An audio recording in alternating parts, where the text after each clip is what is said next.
matin, j'ai le grand plaisir de discuter avec mon cher collègue Franck, qui nous appelle d'un endroit très lointain. Bonjour Franck. Bonjour Hervé. Donc, d'où nous appelles-tu et est-ce que tu peux nous dire qu'est-ce que tu fais et ce sur quoi tu travailles? Je vous appelle depuis San Francisco. Là, je suis dans une maison de cabane dans mon jardin que j'ai construit pour pouvoir travailler en tant qu'astronome éloigné de la maison. Voilà.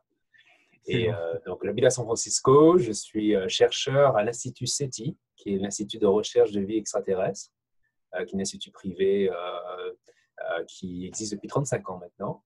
Et je suis aussi le directeur scientifique et un des cofondateurs d'une compagnie qui s'appelle Unistellar. Effectivement, tu vas nous en parler parce qu'on espère avoir avec toi des observations en direct dans quelques heures. Et donc, est-ce que tu peux nous évoquer qu'est-ce que tu fais au CETI? D'abord, c'est quoi en deux mots CETI, l'Institut, et qu'est-ce que tu y fais? Alors, SETI, c'est le Search for Extraterrestrial Intelligence, SETI en français. C'est un institut privé qui a été créé donc, il y a 35 ans et qui a comme objectif de chercher de la vie dans notre univers. Donc, la vie peut être n'importe quelle vie. On parle de vie intelligente, c'était connu pour ça. La plupart des gens connaissent la première phase de SETI, qui était la recherche de signaux technologiques intelligents à partir d'une antenne radio. Depuis, SETI s'est diversifié et s'est diversifié dans ce qu'on appelle l'astrobiologie. Donc, l'astrobiologie, c'est la recherche de tout type de vie. Il y a un grand nombre de chercheurs à l'Institut. Environ la moitié d'entre nous, 50 d'entre nous, travaillent sur la recherche de vie dans notre système solaire. Donc, on participe à des missions spatiales, à la design de missions, à la construction de missions, à la construction d'instruments pour rechercher de la vie de type biologique dans notre système solaire, dans l'océan d'Europa, à la surface ou dans les caves de Mars, ou même dans les geysers d'Encelade. Et la troisième voie, qui est la voie que j'utilise, sur laquelle je suis le plus impliqué désormais, c'est la recherche de vie sur des exoplanètes, des planètes de type extrasolaire. Donc là, on parle de planètes qui sont en orbite autour d'autres étoiles. On sait maintenant qu'il y a en moyenne 2 planètes autour de chaque étoile dans notre galaxie. Donc, il y a 250 milliards d'étoiles dans notre galaxie, donc ça fait 500 milliards de planètes. Ça fait un grand nombre de mondes qui pourraient être habités.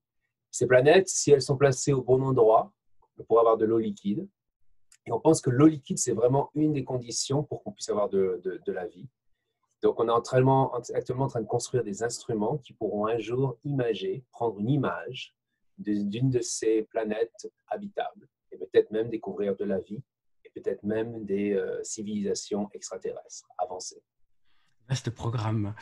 Tu évoquais ensuite tes activités en tant que cofondateur d'une entreprise assez épatante qui est Unistellar. Est-ce que tu peux aussi nous en dire un petit mot? Oui, alors Unistellar, c'est une jeune compagnie qu'on a créée, une start-up qu'on a créée il y a 3 ans maintenant, un peu plus. Donc Unistellar est une compagnie qui cherche à démocratiser l'astronomie, à rendre l'astronomie accessible à tout le monde.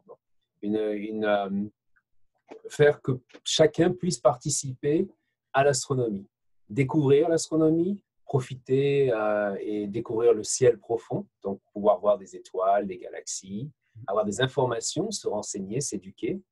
Et ensuite, la troisième phase, c'est pouvoir aussi participer à de la recherche scientifique, devenir citoyen astronome. Donc pour ça, on a construit un télescope, qui est un robot que vous voyez derrière moi, là, celui-là. C'est un télescope robotique, intelligent, qui est contrôlé par un téléphone. C'est un télescope qui vous permet de savoir quoi observer ce soir depuis là où vous êtes placé. Et surtout, c'est un télescope qui a une caméra intégrée et qui donc accumule la lumière et qui donne des images comme si vous aviez un télescope de 1 mètre de diamètre dans votre jardin. Et on voit en plus en couleur. Donc, ça permet vraiment de profiter de la beauté des astres du ciel profond. Effectivement, qu'on peut rarement voir avec nos yeux d'habitude, et surtout en ville. Donc, on aura une démonstration dans quelques heures normalement. Tu nous réserves une très belle surprise avec des observations en direct. Alors, tu l'as dit, c'est un télescope intelligent et les gens peuvent participer à la science qu'on appelle citizen science ou science participative en français. Ça, c'est quelque chose qui est assez rare, assez unique et qui est en train d'exploser. Est-ce que tu peux nous en dire un mot de comment vous faites vous et puis peut-être des motivations qui font que tu penses que la science participative, c'est quelque chose d'important pour la société aujourd'hui et pour l'astronomie peut-être en particulier? Oui, donc la science participative, c'est quelque chose qui a commencé, qui prend beaucoup d'ampleur ces 5 dernières années aux États-Unis et en Europe aussi. Euh, bon, la motivation d'abord de la science participative, c'est désacraliser la science. On peut être scientifique sans avoir fait des études de science. Comme on peut très bien courir des marathons sans être un sportif de haut niveau. C'est la N'est-ce même pas? chose. Donc, Hervé est un scientifique et en plus un Mais toi, tu es un cycliste, alors moi, je suis un cycliste. c'est ça. Donc, la science, pour moi, et c'est une des visions qu'on a ici beaucoup aux États-Unis, c'est que la science doit faire partie de la société, en quelque sorte, s'intégrer à la société. Pas être limité à une certaine élite. Parce que ce n'est pas du tout ça. La science, on peut être scientifique par simplement faisant des observations dans son jardin, en comptant les papillons, en prenant des photos des insectes. C'est déjà de la science. Donc, l'idée, c'est de faire la même chose pour l'astronomie. Bon, l'astronomie avait déjà commencé il y a très longtemps. Il y a des astronomes qu'on appelle les astronomes qu'on appelait amateurs, qui étaient en réalité des gens qui savaient construire des télescopes, qui participaient à des observations et qui ont fait des tas de découvertes. Il y a beaucoup de comètes qui ont été découvertes par des astronomes amateurs, par exemple. Donc maintenant, ce qu'on veut faire, c'est un petit peu simplifier ce processus. Parce que les astronomes amateurs, c'était quand même un milieu assez difficile parce qu'il fallait quand même connaître beaucoup l'astronomie, avoir la volonté d'apprendre pour faire de l'astronomie. Donc ce télescope, c'est un télescope qui, en plus de permettre aux gens d'observer, permet aussi aux gens de savoir quoi observer pour participer à des programmes scientifiques. Donc, par exemple, on est en train de monter un programme avec la NASA dans lequel les observateurs pourront recevoir des notifications sur leur téléphone quand une planète a besoin d'être observée pour être confirmée. Donc, il y a beaucoup de missions spatiales qui observent actuellement des étoiles, TESS, une de ces missions. Et bientôt, il va y avoir Plato en Europe. Il y a Cheops aussi. Et toutes ces missions observent et découvrent des planètes. Le problème, c'est que ces missions, en général, elles bougent ensuite. Ce sont des télescopes qui bougent, donc ils arrêtent d'observer ces planètes pendant 1 an, même plus. Donc, ce qu'on va faire avec ces petits télescopes, c'est remplacer ces missions spatiales par des gens qui vont participer et qui vont observer ces étoiles pour détecter la planète de nouveau. Et ce qu'on va faire, c'est en quelque sorte, c'est confirmer l'existence de la planète, affiner les orbites des planètes. Donc, chacun, depuis son jardin, pourra participer à ce projet scientifique. On en a d'autres qui sont reliés à la défense planétaire. Donc là, c'est observer des astéroïdes qui passent à proximité de la Terre pour affiner leur orbite. Et on a aussi les observations d'occultation. Et dans ces cas-là, ce qu'on cherche à faire, c'est observer la disparition d'une étoile due au passage d'un astéroïde entre nous et cette étoile. Et ça nous donne des informations sur l'astéroïde lui-même, sur sa forme, sur sa taille, s'il a des anneaux, s'il a des lunes, ce genre de choses qui sont quand même extraordinaires. Et vous Extraordinaire. pourrez faire ça depuis votre jardin. Exactement. Non, c'est super impressionnant parce qu'effectivement, ce qui est novateur, c'est que, comme tu disais, on reçoit ou on recevra une notification et le télescope sait où pointer et quelle étoile confirmée, enfin, quelle exoplanète confirmée via le flux de l'étoile. Ça, c'est assez impressionnant. Comme Donc, on on est n'a en pas train de énormément. faire un programme pilote actuellement. Oui, On a commencé, ce n'est plus de la science-fiction, ça y est, c'est de exactement. la vraie science. On a même des publications qui sont sorties avec des citoyens astronomes qui ont participé à ce programme. Exactement. Je crois que c'est très récent. Oui, vous avez sorti un communiqué de presse il y a pas longtemps. Est-ce que, et puis on pourra en reparler après avec le live et puis les observations. Alors, comment ça s'est passé? Voilà, qu'est-ce que tu as envie d'en dire de cette Ça aventure? s'est passé un petit peu comme tout ce qui se passe dans notre vie, un petit peu au hasard. Euh, L'idée du télescope vient de deux cofondateurs principaux qui sont Arnaud Malvache et Antonin Borot. Et Laurent est arrivé après, Laurent Marfissi, qui sont les trois cofondateurs principaux. Et moi, je suis arrivé ensuite. Ce qui s'est passé, c'est qu'ils sont venus présenter le projet du télescope, le concept du télescope au CES. Le CES, c'est le Consumer Electronics Show à Las Vegas. Le fameux, oui. Le fameux où en général, on voit beaucoup de gadgets et de babioles. Et moi, je suis arrivé là-bas parce que, bon, pour une histoire, j'étais là-bas pour apprendre à pitcher. C'est ça mon Mhm. objectif. Mon boss de cette team m'avait en quelque sorte envoyé là-bas pour apprendre à présenter un projet scientifique en moins de 2 minutes à des investisseurs. on ne sait pas le faire. Les chercheurs ne savent pas faire ça. Je confirme. Il va au CES, tu vas avoir plein de gens pitcher, ça va te permettre de comprendre. Donc, je suis arrivé là-bas et quand je suis arrivé sur le stand du pavillon français, on m'a dit, il y a un télescope. Et je connaissais des gens dans ce pavillon. Ils m'ont dit, va voir ce télescope, dis-moi ce que c'est parce que je n'arrive pas à comprendre si c'est vraiment révolutionnaire. Donc déjà, un télescope au CES, c'était surprenant. Je suis arrivé là-bas et j'ai rencontré donc les 3 cofondateurs principaux que j'ai nommés. On a commencé à discuter et en discutant, on s'est rendu compte que, on se connaissait par papier interposé, en quelque sorte. Oui. On ne travaillait pas dans le même domaine. Arnaud travaille dans la biologie, mais il a fait de l'optique adaptative comme moi. D'accord. Bah oui. Et j'ai visité son labo et on a travaillé un peu ensemble un moment. Et ensuite, en brainstormant et en parlant du projet du télescope, il y a plein d'idées qui sont arrivées, le réseau, la science participative. Ils avaient déjà pensé à ça, bien sûr, mais en gros, j'ai amené la composante américaine en plus. Et puis, CETI est très impliqué dans la science participative. CETI a été un des premiers instituts à faire de la science participative. Vous connaissez tous le CETI à Home, qui était le CETI at Home qui a révolutionné, effectivement, qui est majeur. Oui. Donc ça, l'idée vient de CETI en quelque sorte. Donc l'idée a commencé comme ça. On s'est retrouvés quelques jours plus tard à San Francisco parce qu'il restait à San Francisco. On a gardé contact et puis ensuite on a monté le projet. On a fait un Kickstarter. Donc ça, c'était quelque chose qui a vraiment fait décoller le projet. C'était vraiment un concept. On est passé d'un concept à une vraie idée parce que dans le Kickstarter, on a levé suffisamment d'argent pour créer une vraie compagnie.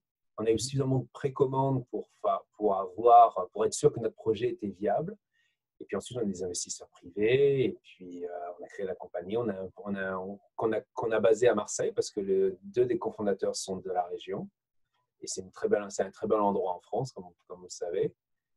Et voilà. Et puis, le projet prend de l'ampleur. Maintenant, on est une compagnie de 30 employés, beaucoup de chercheurs, beaucoup d'ingénieurs. On n'est pas une compagnie classique. On est une compagnie qui se dédie à la science participative. Donc, les conversations sont assez intéressantes. On parle de choses reliées au télescope, mais l'idée vraiment, c'est rendre le télescope le plus simple possible, son app, le télescope lui-même, pour que les gens puissent faire de la science participative, pour que les gens puissent découvrir le ciel profond. Tout à fait, oui. Et là, maintenant, on est en train de créer ce réseau. Donc, on est en train de livrer les télescopes, les demi-télescopes qui ont été prévendus sur Kickstarter, on est en train de les livrer. On doit être environ à 1500 maintenant, 1200. Donc, c'est déjà un énorme réseau. Et là, donc, j'ai une carte du monde qui se crée progressivement, où je vois des petits points qui apparaissent avec des nouveaux utilisateurs. Et on crée des campagnes de scientifiques. On teste, on valide, on apprend comment traiter un grand nombre de données venant de plein d'observateurs partout dans le monde. C'est un problème qui est quand même assez nouveau pour moi et qui est nouveau pour beaucoup de gens en réalité. Donc, il y a toute cette phase d'apprentissage qui est intéressante. Et on commence à avoir des publications scientifiques. Ah bah excellent, bah écoute, c'est une aventure assez impressionnante qui ne fait que débuter apparemment parce que vous allez probablement évoluer, développer, ou en tout cas continuer à développer des choses comme ça. Puis les publications arrivant, ça va peut-être aussi nourrir d'autres idées de projets. Là, on commence à livrer au Japon bientôt, en Australie, en Nouvelle-Zélande, Singapour, Hong Kong. Donc, on étend le réseau progressivement. On s'est centralisé sur l'Europe et les États-Unis, bien sûr, et le Canada. C'est quand même plus simple. Et le réseau va devenir un réseau international. Excellent. Et donc, le soleil ne se couchera jamais sur l'univers le soleil ne se couchera jamais sur l'univers d'Unistellar. Exactement. Vous aurez toutes les latitudes. Eh ben, écoute, c'est excellent. Je suis ravi d'apprendre un petit peu l'histoire et puis on aura un test un peu plus tard, réel. On voit que tu as un accent français assez bien prononcé. Et donc, est-ce que tu peux nous donner ton parcours? Parce que donc, tu travailles à San Francisco, mais voilà, est-ce que tu peux nous donner une idée d'où tu as été, de comment tu as voyagé d'un point de vue professionnel et qu'est-ce qui a fait que tu te retrouves maintenant chercheur au CETI Institute à San Francisco, dans cette belle région? Là, ça pourrait prendre des heures, donc je vais quand même simplifier. Hein. Oui. On se connaît depuis très longtemps. Donc depuis très longtemps, il semblerait. Oui, j'ai fait mes études en France, à l'université Paul Sabatier. On s'est rencontrés quand j'étais à l'IAS, parce que je travaillais à l'IAS à un moment, à Orsay. Et ensuite, je suis allé dans plusieurs pays. Je suis allé au Mexique, je suis allé en Angleterre, je suis allé au Chili. J'ai fait ma coopération et ma thèse au Chili, à l'Observatoire européen austral, l'ESO, où j'ai travaillé sur les systèmes d'optique adaptative. Donc, développer des systèmes d'optique adaptative qui permettent de corriger l'image et avoir une qualité d'image comme si le télescope était dans l'espace. C'était en 1996, hein, donc c'est il y a longtemps que j'ai commencé ça. C'était une révolution technologique à ce moment-là. Et ensuite, je suis allé aux États-Unis où j'ai eu un poste à l'Université de Californie à Berkeley. Je suis devenu chercheur là-bas et ensuite j'ai déplacé mon groupe à SETI, à l'Institut SETI, où je travaille depuis maintenant 10 ans. Donc, l'Institut SETI est à Mountain View, qui est juste à côté de San Francisco, à 40 miles de San Francisco. Voilà. Eh ben, très bien. Et puis peut-être dernier point pour cette partie, qu'est-ce qui fait que le petit Franck est devenu astrophysicien? Est-ce que c'est une motivation de petit garçon que tu as depuis toujours, ou est-ce que finalement c'est venu au long cours, au cours de tes études, ou peut-être plus tard? Voilà, qu'est-ce qui fait que tu es là aujourd'hui?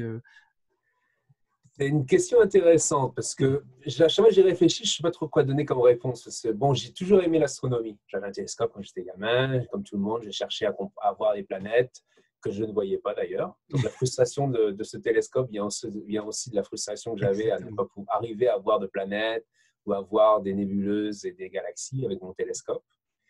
Et puis ensuite, j'ai un peu laissé tomber, en quelque sorte, l'astronomie. J'ai fait des tas d'autres choses. J'ai découvert une passion pour les maths. Je sais, c'est bizarre, mais il y a des gens qui aiment ça. Et puis, quand j'ai dû choisir ce qu'on appelait à l'époque le DEA ou mon master à l'université, j'ai rencontré Sylvie Vauclair, l'astronome Sylvie Vauclair, française, Tout à fait, à Toulouse. qui m'a parlé de l'astronomie en général et qui m'a parlé de l'ESO et qui m'a parlé des grands télescopes et je ne sais pas, ça m'a motivé. Je me suis dit, pourquoi pas?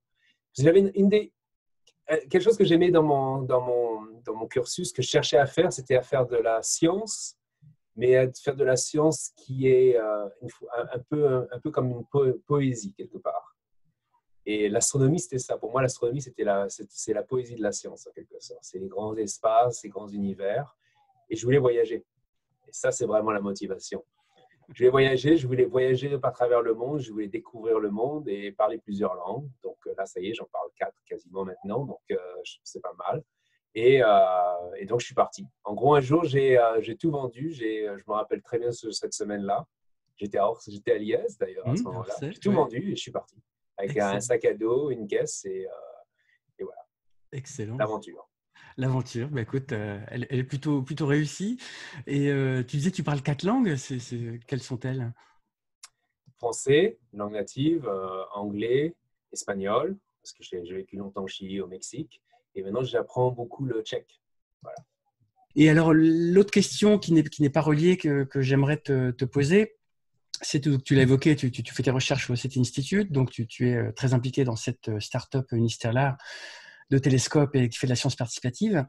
Est-ce que toi, tu aurais des conseils à donner aux plus jeunes d'entre nous qui nous écoutent, je ne sais pas, collégiens, lycéens ou jeunes étudiants qui auraient envie de suivre un parcours quel qu'il soit, éventuellement peut-être scientifique ou peut-être plutôt entrepreneur, parce que tu es les deux désormais. Est-ce que toi, tu aurais des conseils pour soit suivre des études, soit oser sauter le pas dans ce monde de l'entrepreneuriat qui finalement est assez méconnu des étudiants français, en tout cas dans les premières années d'université, même si c'est en train de changer, notamment à l'Université Paris-Saclay, mais enfin pas que. Voilà, ce serait quoi tes conseils de sage que tu es devenu pour les mes jeunes conseils de générations? sage, déjà, quand on vous dit non, il ne faut pas arrêter.